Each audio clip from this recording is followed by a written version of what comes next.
Hey everybody, it's Jim here, and I hope you're doing well today. We have an interesting video featuring an interesting guitar that we're going to unbox and check out from a brand I've never had any instruments from in the past, and that is Schecter.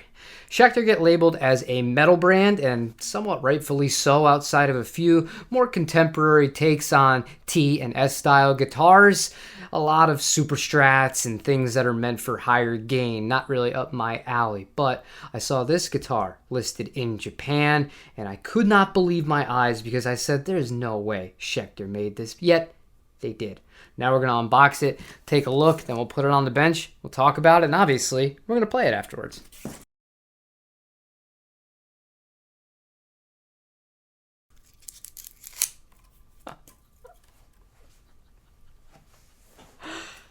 This is Schecter's take on a Les Paul Special. This is light as a feather. This has got to be barely over 7 pounds. Let's put it on the bench and check it out. This guitar weighs 7 pounds 1 ounce, or 3.22 kilograms. We're not going to be spending a whole lot of time looking at this guitar on the bench. I just want to provide a general overview since there's not a whole lot of information available on this instrument. To begin with, it's a Schecter LLSP in satin surf green with mahogany body and a set mahogany neck. This model is not a production model. This was a shop order, which is pretty commonplace in Japan, not just for Schecter, but for multiple other brands. They send in a bunch of specs and colors that they want for it, and the manufacturer does make a few, ships them out to the shop, and that's the end of that. So it was pretty hard to find more information on this specific run since this was a 2022 model, and I couldn't find anybody else that had one and any information about it. That being said, these are Seymour Duncan SD90 pickups, P90s, and you have a Goto 510 UB bridge. This is really cool and a major upgrade to the traditional vintage style wraparound bridge for a few reasons. The first being it's fully intonatable, and that's a big plus because with the old style, you could get close, but you're not always going to be able to fine-tune things. Having the ability to do that is definitely something that I approve of.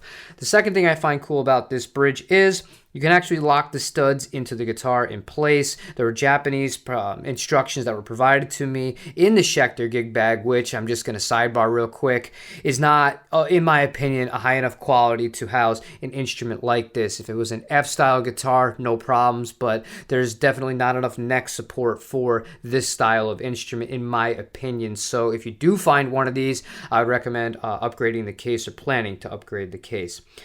One thing I do find strange, and I'll never know if this was how it came from the factory or this is something that the previous owner did. You'd have cream for the poker chip. You have cream for the pickups, the covers themselves. But on the pick guard and on the knobs, you have white as day. And it definitely isn't the worst pairing I've ever seen. It's just a little bit odd. And then even on the jack cover right here, cream on that. So part of me wants to believe that this initially shipped with all cream components, but the original owner swapped them out but didn't swap out everything for one reason or another. This guitar has a bound rosewood fingerboard that has what appear to be 22 medium jumbo size frets on it. The fret edges are so smooth. They do such a good job with these Japanese guitars, and I sometimes take it for granted because it's not always the case with other guitars from other places, even the United States of America. But with Japan, I'm just so used to them taking the time to make sure that they're going to feel great as soon as you play the guitar. I want to give credit where credit is due. You have a bone nut, and then when it comes to the actual shape and dimensions of the neck itself, I already changed the strings on this and got this thing set up to my liking.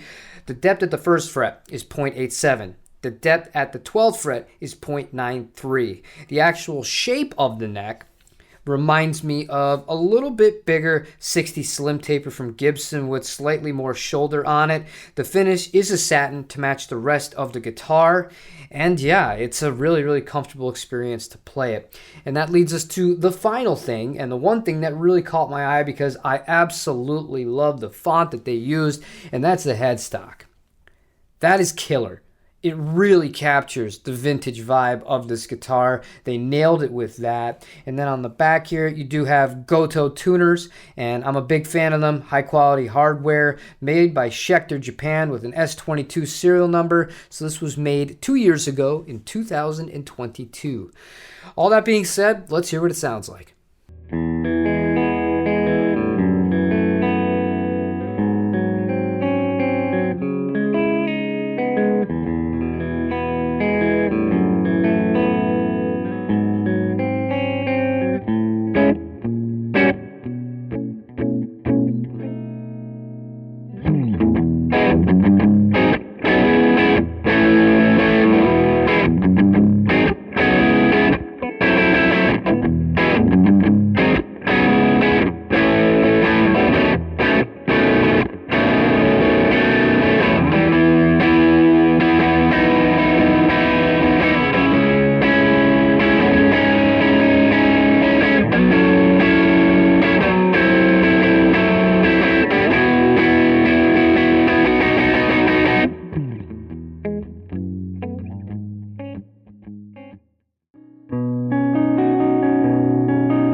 I really didn't know what to expect out of this guitar. Obviously, I love Japanese instruments. I have several different brands, and I swear by each and every single one of them are all great in their own right. But this was my first experience with a Japanese-made Schecter. This is awesome. I was having so much fun playing it. I'm not sure if you could have seen my face.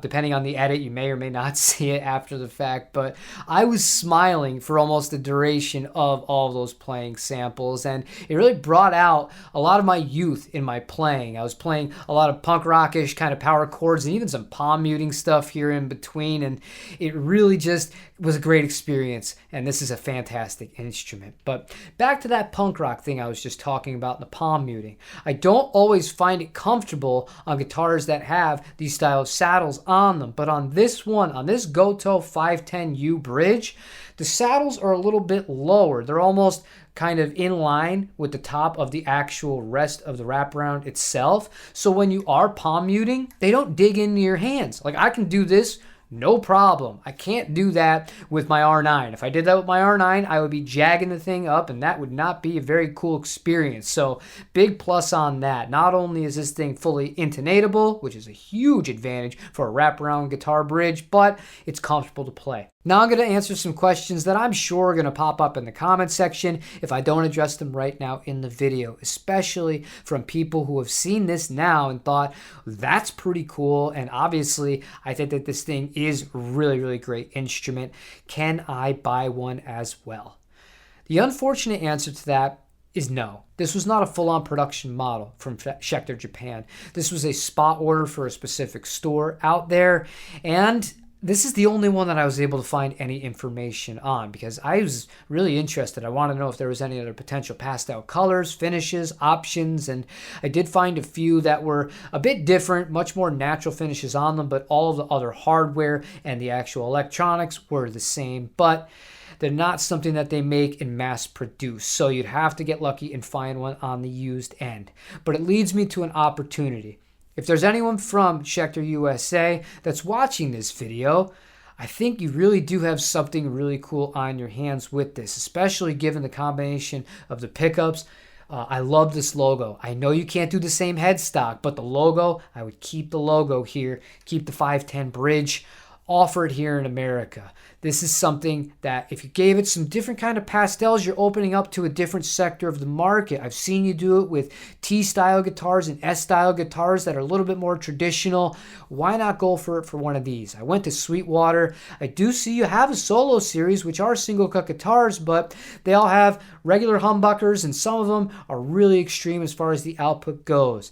I think that you might be surprised if you made one of these that was a little more similar and in line with a vintage style like this, how well it may do here in the United States of America. And I think it would be cool if other people got to experience both a style like this and more Schecter Japan guitars here in general, because this was my first experience. Hopefully it will not be my last. Totally on my radar now on the used market, and again, I have so much fun playing it. However, that's going to be where we're going to end today's video. If you enjoyed it, please consider hitting the like button. It helps me out, and obviously you made it this far into the video. It's the least you can do. It doesn't cost you anything whatsoever to do so.